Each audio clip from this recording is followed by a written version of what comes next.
I cannot believe I'm sat here doing a YouTube video. I really had to hype myself up for this. This is like the scariest thing I've done in a long time. I don't know why, it's just like, I feel like I'm so comfortable with TikTok, so to come onto another platform is just a little bit scary. But I did promise the other day on my live that I would try my best to start, try my absolute best, because it really is quite out of my comfort zone. But I'm saying that I'm comfortable on TikTok, it's just moving over to something else that's scary. I've got my, literally the best white chocolate ever. It's from Wittard. If you haven't tried it, try it.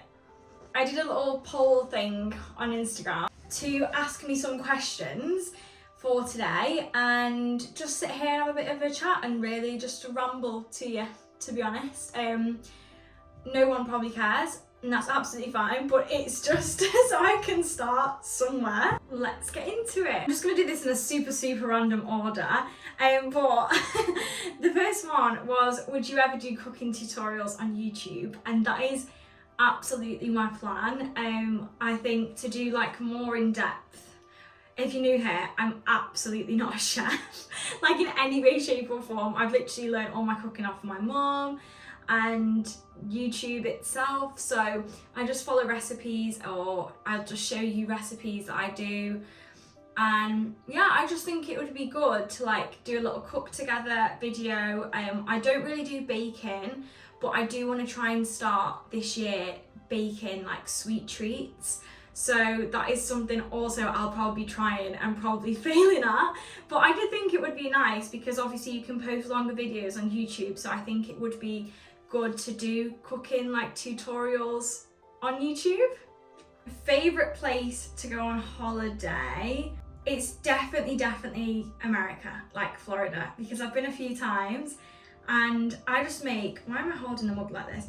I just make the most incredible memories there. And last time I got to go with my boyfriend and my family, and it was literally the most insane trip of my whole life. And I'll never ever forget just us all being on holiday, experiencing the same things together, like to have my family there, my brother there, my boyfriend there, and hopefully next time we go we'll have my brother's girlfriend there, and it's just going to grow bigger and bigger, this group that comes, and I think it's just lovely. And we were so lucky to go all together a couple of years ago. I also think that the cruise was amazing. We went on the Virgin Voyages cruise, me and my boyfriend, last year, and it was so cool. I get quite seasick, but it was literally one of the coolest things ever. Like, there was drinks, there was unlimited food 24/7, there was so many activities, there was like gyms, there was racetracks, there was pools, hot tubs, the rooms were insane, all run by these little iPad things.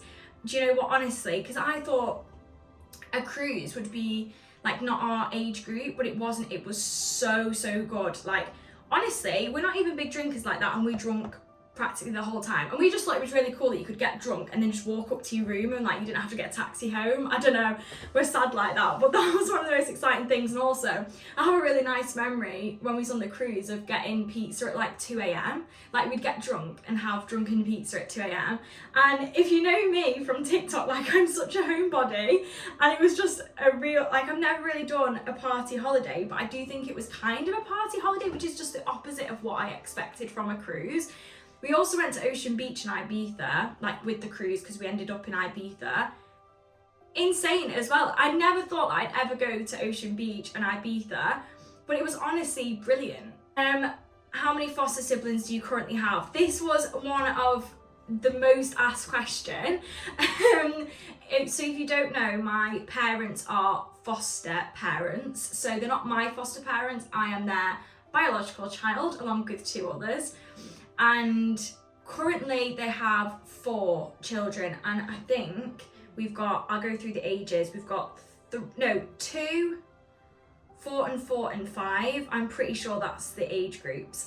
We've had every age group, every single age group literally, but yeah, they've done it for years. And I can talk more about that if you want me to at some point, because it's a massive part of all of our lives. Like, it's took over our whole life, and it's like one of the best things my family have ever done. My parents absolutely thrive doing this. I think there's just two people there, my mum and dad, that were just meant to be parents. Like, the life that we had growing up and the care and the thought that went into us as children, I think we all just wanted them to do it so bad because we had such an amazing, like, we grew up caravanning, we had such an amazing childhood that it just made sense to like bring other children into this, to give other children who don't maybe have the best upbringing or just can't be with their parents for any kind of reason, an amazing childhood, or even just 2 Christmases that they will just remember forever, or just 1 Christmas that they'll remember forever.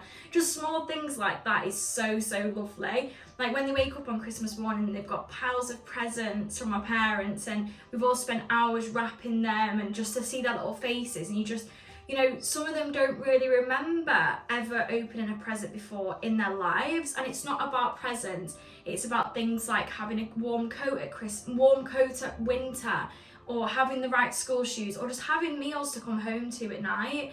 And yeah, but it's just the extra little things as well, like them opening a present and they're 5 and they don't remember ever being given a present. And it's just very small things like that that is so special.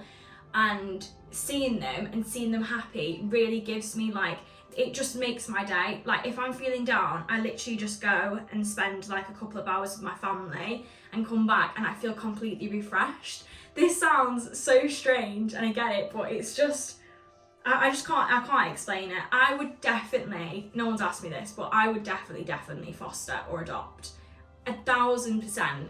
And my parents would also adopt any children they've ever had. Like, that has been a possibility a lot of times, and my parents have always said yes. But for some reasons, sometimes they have to be out the area or move miles away and things like that. So sometimes that doesn't always work out, but yeah, they definitely would do that. How did you and your boyfriend meet was another question. Maybe get him in a video at some point if he wanted to be in a video, but long story short, we met in a bar in Manchester. It's so cliche, that, isn't it? We met in a bar, and he was out with his friends and I was out with my friend who knew his friends, and then we just kind of awkwardly sat next to each other all evening. I didn't really speak, but then we kept seeing each other like every night, and then yeah, we just kind of keep bumping into each other, and then we just kind of made friends first, which was lovely. But yeah, that's that. My favourite clothing brand at the moment is either Ego or Skims. I'm sorry to say it, but Skims can take all my money because it is so good. I can't, one of my friends not long ago introduced me to it, and it's genuinely like the best quality clothes I've had in a long time. But I also think Ego is also insane for quality, and just like fashion and bags and shoes and everything that you need fashion wise, like Ego have it. So yeah, like Skims for loungewear and kind of everyday little tops or leggings or pajamas, and then Ego for like my going out kind of outfit. It really does fluctuate, to be honest, because I do really like Fashion Over as well, and I love Pretty Little Thing, but then I just think Ego really just has something else for me. If anyone has any other places where they think that I should try, like clothing wise, please let me know, because I'm always looking for new places. I do really like Jaded London as well, but I've not bought anything from there for a long time, so I couldn't really mention that because it's not really true, is it? Because I don't really buy from there often. Favourite dinner to cook? If you're new here, I basically do dish up dinners on TikTok. So my favourite dinner to cook is probably a roast dinner. Just like a normal roast, a couple of meats, cauliflower cheese, Yorkshire puddings. My dad makes the best Yorkshire puddings ever. He makes them from scratch. They're the best. I don't make them from scratch. I wish I could though. He needs to teach me actually. Probably a roast. Or like a pasta dish. I feel like the basic dishes are like my favourite to cook, because anything else can sometimes stress me out if it's like a new recipe, but then once I've made it once or twice, it then becomes like my favourite thing to make. If it's easy, it's like my favourite thing to make. What to do when you feel down? I'd say what I'm gonna say is probably gonna sound a little bit like superficial things, but sometimes kind of faking it until you make it kind of works. So don't take this and run with it literally, but I do think that, you know, if you are feeling down, sometimes literally stepping out the house, going for a walk and kind of pretending like you're happy sometimes helps for me. Walking is a massive thing. I don't do enough of it, but it really does help me. Like if I'm feeling run down, my boyfriend will always say, let's go for a walk, because fresh air really does make a difference. Even if you can, this is a crazy idea, you don't need to do this, like a local walk in the park is fine, but honestly, like once or twice, I've even drove like 30 minutes to the closest beach, even in winter, and just gone there and like breathed in some fresh air. And that sounds so weird, but honestly, it actually can make a difference. Also, I think talking to people close to you, if you have someone close to you, try and talk to them, because you never know, that could help getting something off your chest if you are worried about something. If you're not worried about something and you're just having a bad day, maybe have a self-care day, or maybe find something to watch. Like, I like watching things that I've already watched. I don't know why, but the idea of watching something new kind of stresses me out when I'm feeling kind of down or like in my head about something. I prefer to watch something I already know the plot to, so it's not going to stress me out. I will give you a few of mine. So I like Emily in Paris, I like Jane the Virgin, what was that? And I like Grey's Anatomy, Coronation Street, like all them kind of like, they to me are like cozy. Stuff like that. I like The Holiday. I know that's a Christmas film, but I watch it all year round. I've also recently watched Living with the Walter Boys, which I found was so lovely. Also very, very kind of like my mum's house, because there was so many kids living in one house. That kind of reminds me of like my family house. So I did like that series for that reason. So I think that's going to become one of my comfort shows also. So try and find a comfort show like that. You could listen to a podcast, do some makeup, do your hair even, put your hair in some rollers. I can't really do rollers very well, but it does take up like a good 30-40 minutes of your time, like concentrate and watch a tutorial whilst you're doing it. And you know, it just can be small ideas like that. Coffee or tea, I am a tea baby through and through. You'll never catch me drinking coffee, ever. Like even when I get a Frappuccino from Starbucks, it will always take, I never ever go to Starbucks, what am I on about? But when I used to go to Starbucks, I used to get a Frappuccino, like a cookies and cream one, and just take all the coffee out, and it used to just be like a milkshake. And what made me want to chop my hair off? Again, if you're new here, I used to have long hair up to like 4 weeks ago, maybe 3 weeks ago actually. It was just kind of before Christmas. Yeah, my hair was like down here. So it's kind of a story behind it a little bit. I've always wanted a bob, like always for a long time. And the only person that kind of knew was my boyfriend, because I used to talk about it every single day. My mum's a hairdresser, well, it used to be a hairdresser. And I knew that she would like really try and steer me away from doing that because my hair was so long. So I kind of kept it to myself, and then just before Christmas I thought I really needed a haircut because my hair was getting so extremely long that it was kind of like knotting and it just wasn't healthy really, even though it was long. So I said to my mum, can you please cut my hair, because she's always been my hairdresser, and she was like, yeah, let's do it. So I went round one evening and I said like I wanted it short. So she cut it to about here, and then she said, I explained to her that I did fancy having a bob, and she was like, well, it's your hair, it's completely up to you. She said, why don't we cut it like midway to like a long bob, and then we'll see in a couple of days if you do want me to go full whack with it, cutting it all off. And I was like, okay. And then 24 hours later, I was back there getting it chopped all off.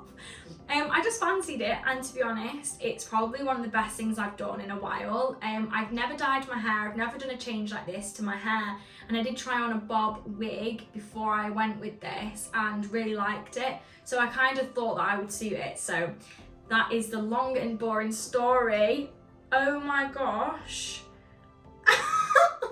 How do you deal with friends who don't make an effort? I really want to do like a little girl talk series on here where we just kind of sit down and chat. So if anyone has got anything that they want to talk about, I did do this over on TikTok, but I found that on TikTok you couldn't really do the videos like long enough, and like on here I can just ramble on for as long as I want, really. So that's probably dangerous actually.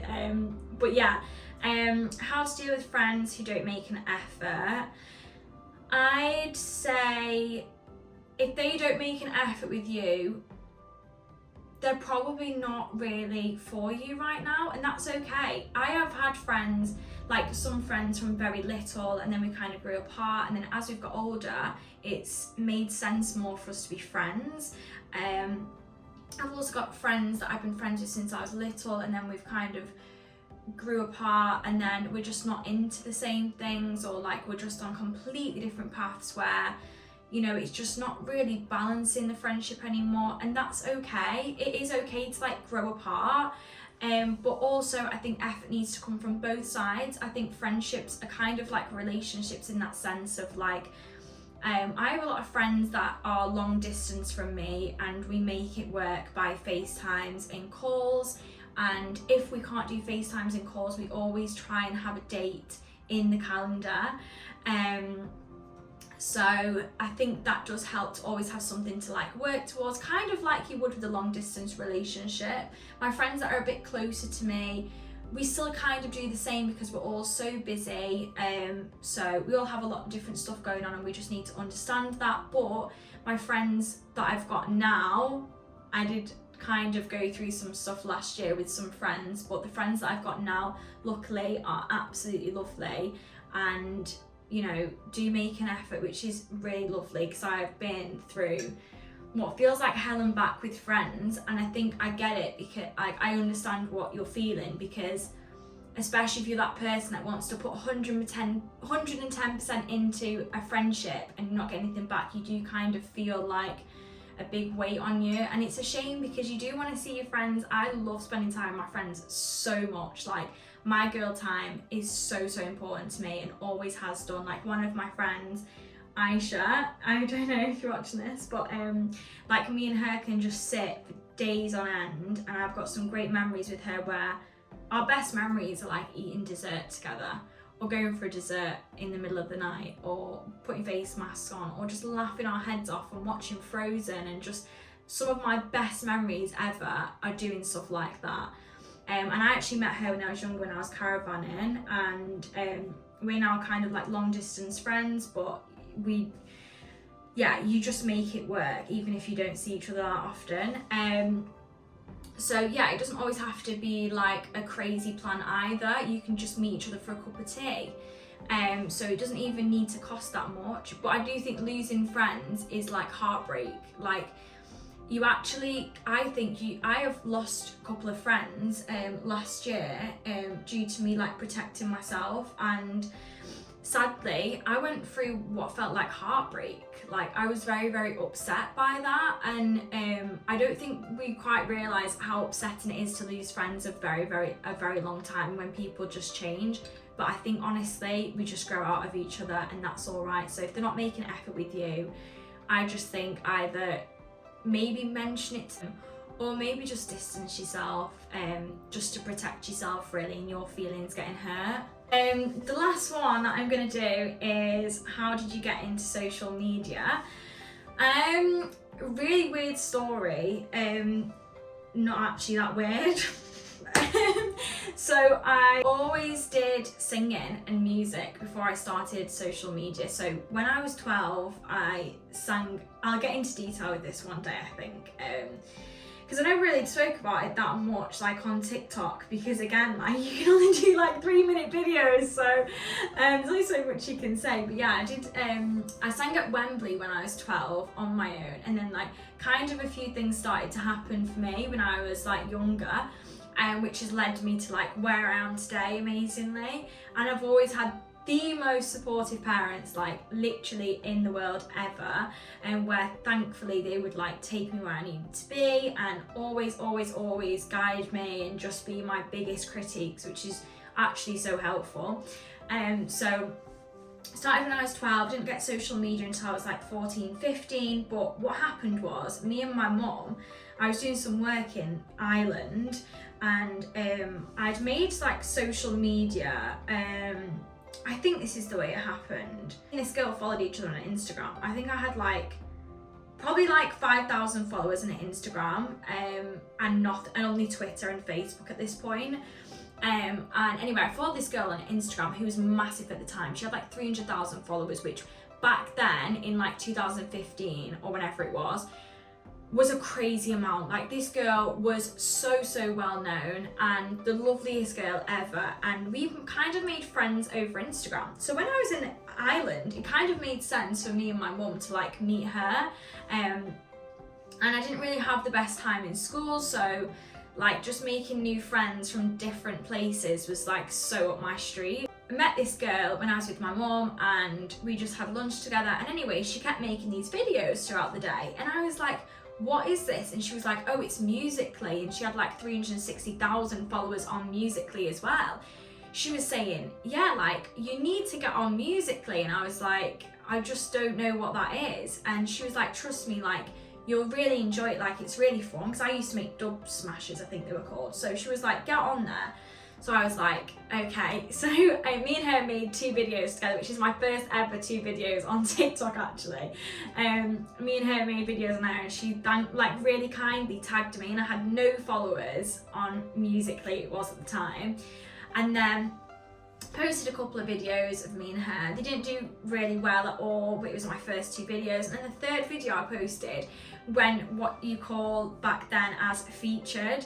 So then it like kind of blew up overnight, and then I was gaining these followers, and that's really where I started social media. It was all down to this one girl. Like, if she hadn't pushed me that day to kind of like make these videos, I would never ever have made probably a video in my life.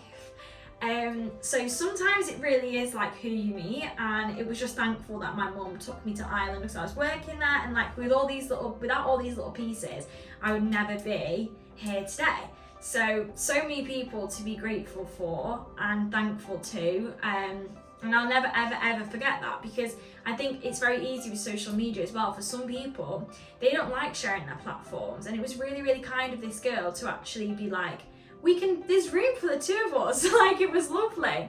So yeah, I'm gonna stop rambling now. I've actually enjoyed this, I really have. I'm thankful to be starting YouTube, and thank you so much for watching if you have got to the end. If you have, I really appreciate you. You don't know how much that I appreciate you, and I hopefully will see you for the next video.